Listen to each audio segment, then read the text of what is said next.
Hello there, my name's Brandon, and this is Ribert TradingPost, a place where dice tell stories and paints create legends.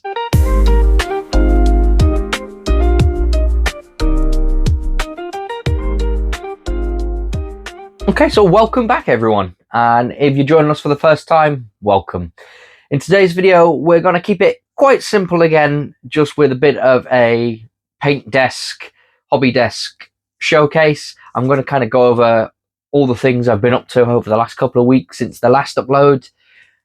I am hoping very soon to get a few more, well, I'm hoping soon to get a few more of the proper army painted showcase videos out.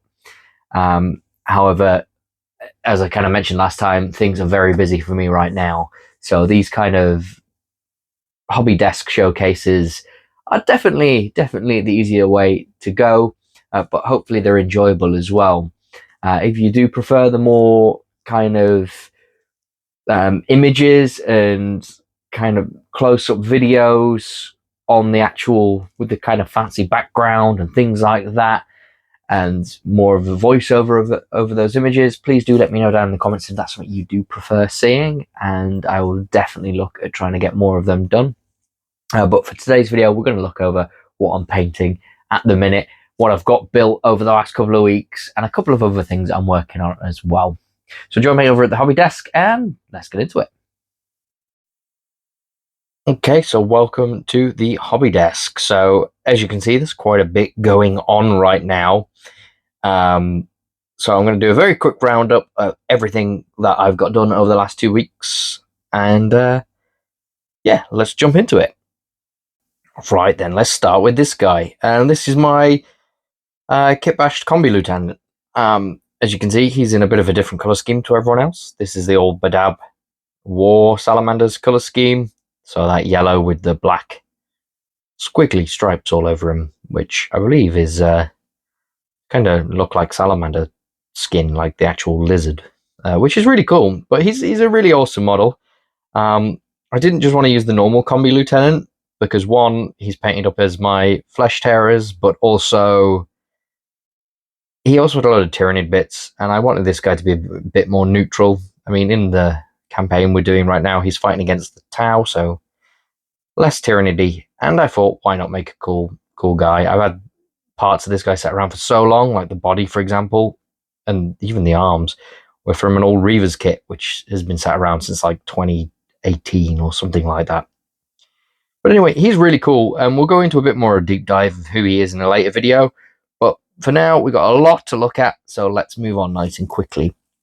And I guess the next thing we'll look at are these two guys. So these are Adrax Agatone and Vulcan Hestan. And poor Vulcan doesn't have his head on right now. It's just because I am painting it up separately. But yeah, these two are really cool. I'm really enjoying these guys. I think they're such cool models. Honestly, the Salamander models for 40k are just awesome. Obviously, Vulcan doesn't have his cloak or anything like that because it's all being done in sub-assembly. But look at Adrax's cloak. That is just so cool. But these guys are awesome. They're the only two models Warhammer does for the Salamanders, like the special ones.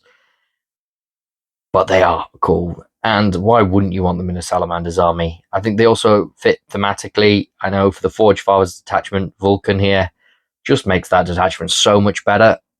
You know, especially those Infernus Marines, which is part of the reason why I like Salamanders. So why wouldn't I want him involved? And Adrax, just a really cool character. And if you've watched my previous video on the Pyreblade Expedition, you'll know that the Pyreblade Expedition were commissioned by Adrax Agatone, as they are part of the Third Company, to see what's going on in the Vulcaris Reach sector. And at some point, he'll be getting involved himself. And I guess these are the reinforcements he's bringing along once things start to get out of hand. But yeah, let's move on to the next unit. I guess we might as well start with these guys. These guys are the Eradicators, not Eradicators, Aggressors. Nothing really special about these three. They're just Aggressors painted green. Yes, I did stick on some Drake pelts, so like on the Sergeant here, he's got one on his leg there. and one on the front, and he's got his cool brazier there as well. You will see the basing's already been done. I did get these guys secondhand from a war boot sale. I think I only got them for £10, which is really cool. But yeah, that's where the basing's already done. I haven't got anything fancy on the shoulder pads, unlike most other squads, just because honestly, it's quite a bit of hassle. And with these guys already having sculpted shoulder pads, I thought I would just do the decal method and then paint over that with red. But yeah, so that's those guys. We'll come up with a squad name for them at some point. After that, then, let's, I guess, move on to the Blade Guard. Blade Guard are just Blade Guard. My Blade Guard that I've done, I've said that a lot in one go. I've done some cool stuff with these guys, and you'll see these guys, you'll see the fully painted squad of 6 that I've done already for the first 1,000 points in my next video update on the Pyreblade Expedition. And you'll see some of them I have given like the 2 sword look to, which I really do like because I feel like it makes them look really aggressive and just cool. Some just have the sword and shield, and then some of them, or like this one guy, I've kind of already glued the shield on this guy because he's got it in the other hand. But it works. It works. And then I guess very quickly we'll have a look at this sergeant as well. He's quite ornate and fancy.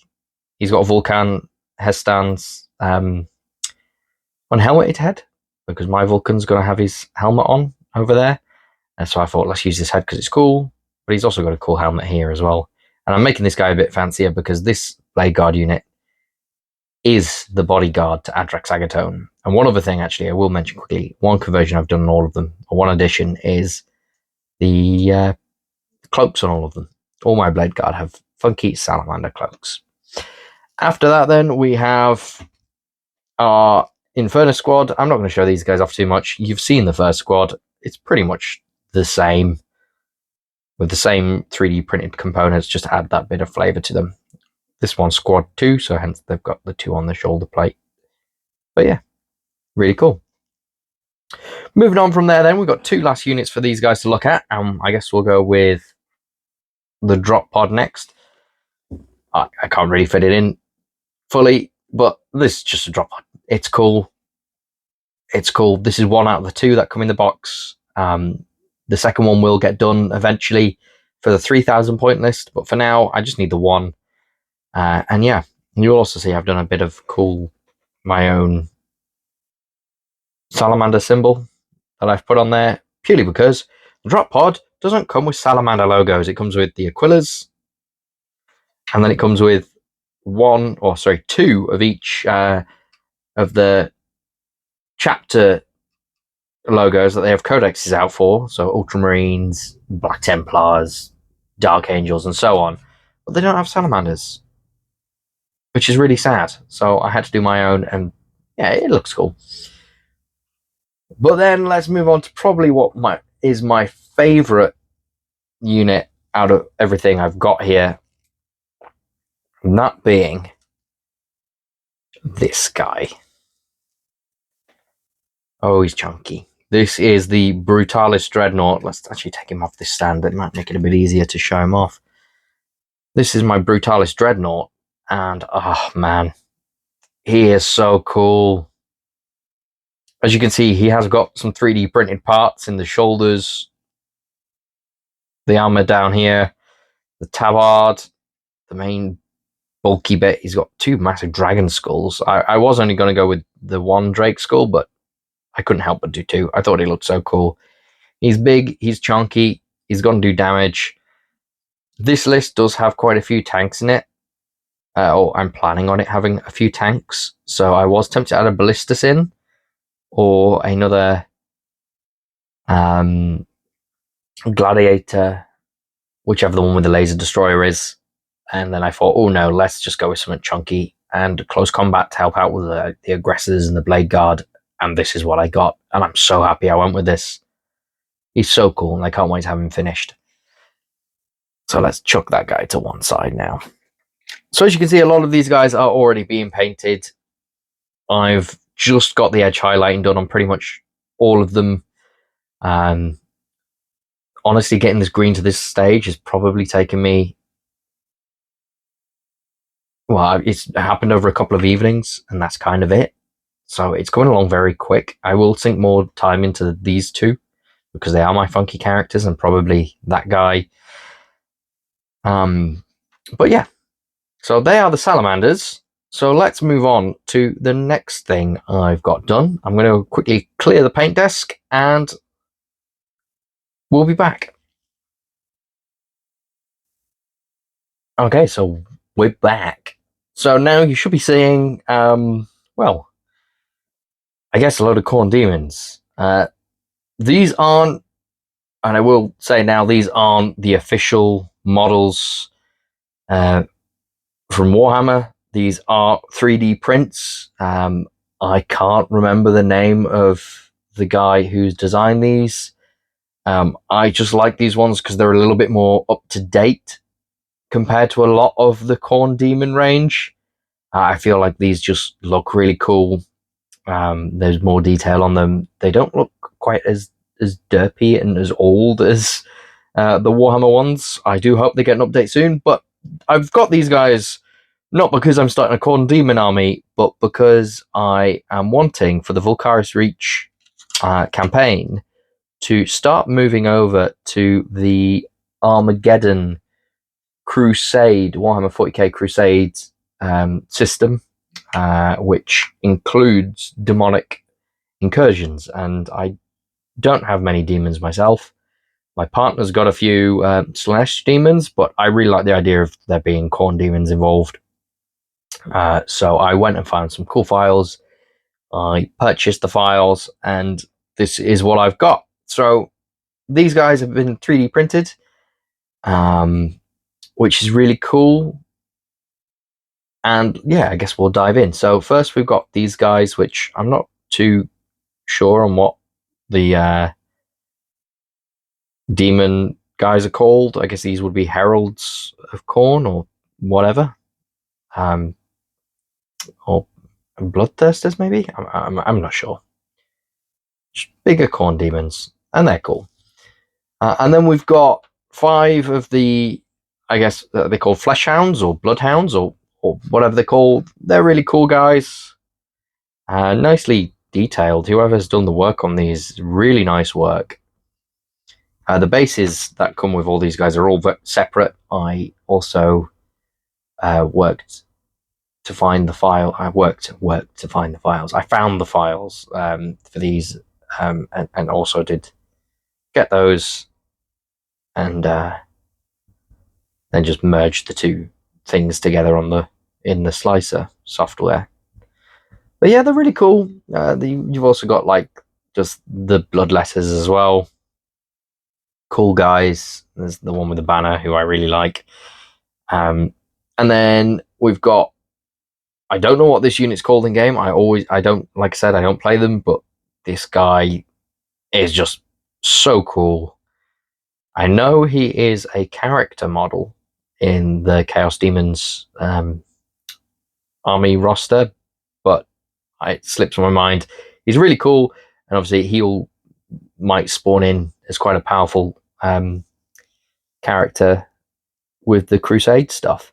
And then finally, I've got these two, which obviously are a bit different, and these are done by a different 3D modeler, sculptor. I don't know what you would call them, the people who managed to design these things. And these are my Chaos Spawn. This one in particular being my favorite, and the reason why I went with this person's work is just because I love this one. This one's really gross and funky as well, but they really sell the idea of Chaos Spawn. I did have to shrink them a little bit because they were massive. So they were the right size, and they're both on 50mm bases. One being printed and one just having a topper on instead because I couldn't get the print to work. And yeah, they're really cool. And like I said, this is going to be so I can add in that AI demonic incursion element to the Vulkaris Reach campaign, and it'll be really cool. But anyway, that's kind of it. So let's jump back to me, and yeah, let's wrap up the video. So that's everything I've been working on over the last couple of weeks. There's a lot of green there, a cool, fancy old Badab color scheme, or camo color scheme, which I think it's called now, and a couple of the demon stuff I've been working on as well over the last couple of weeks. But I do hope you've enjoyed it. If this has given you any inspiration to get more of your models painted, fantastic. Let me know down in the comments what you're working on right now. How many miniatures have you pledged to Games Workshop to get painted, or Warhammer to get painted before May? I know for me 100 is a lot, so we'll see how that goes, but it's a strong start. You know, this next 1,000 points of Salamanders is coming along very nicely. It's a shame the demons don't count towards it, but hey. Anyway, I'm rambling now, so I'm going to round it off there. Thank you very much for watching the video. If you could do all the fancy YouTube stuff and head down below, like the video, subscribe, and share it around with people you think might be interested as well. Thank you very much for your support so far with my new channel. And yeah, this is Ribert's Trading Post. I'll see you next time. Bye.